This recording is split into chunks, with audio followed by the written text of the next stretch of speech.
So what's up mga ka-action? Muli naman po tayo nagbabalik sa ating panibagong video, panibagong reaction mga ka-action. Magandang hapon na po sa lahat natin ng mga viewers Luzon, Visayas at Mindanao all over the world. So ito po, pag-usapan lang po natin itong katatapos lang na charity boxing rematch versus PNP Chief and Baste Duterte ho, mga ka-action, na kung saan idiniklara nga ho na panalo ito si PNP Chief kasi nga ho hindi sumipot o hindi dumating ito si Baste Duterte.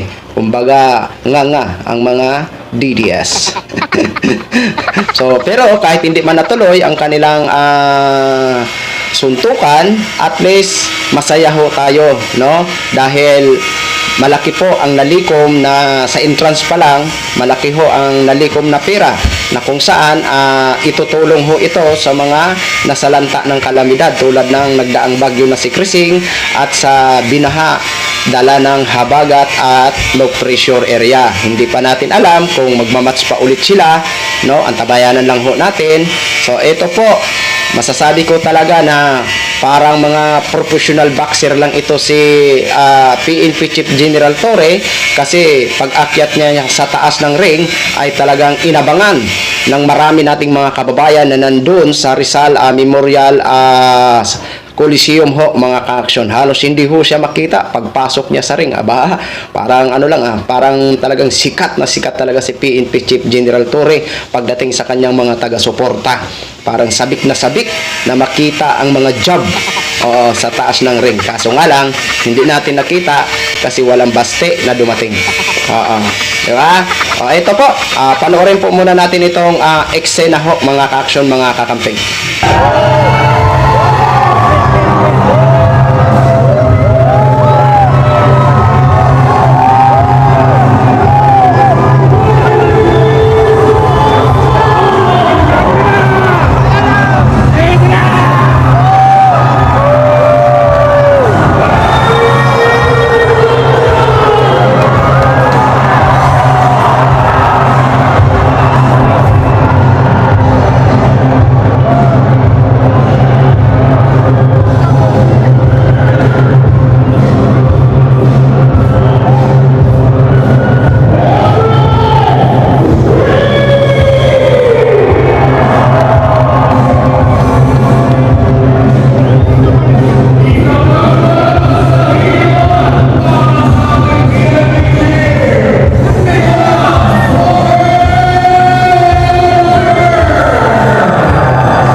So yun na ho mga ka-action, mga kakamping no, napanood na po natin. Grabe, parang alaman ni Pacquiao, dinudumog ng mga taga-suporta. Congratulations sa iyo, PNP Chief General Torre ha.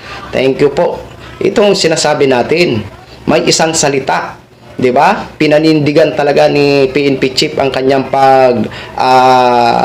accept ng challenge ni Baste Duterte. Darating man siya o hindi, at least nandun naghintay.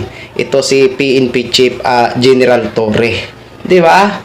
At least malaking tulong po ito sa ating mga kababayan. Itong mga nalikom na pira na sa entrance pa lang, libo-libo na ho ang kinita ng nasabing event, no?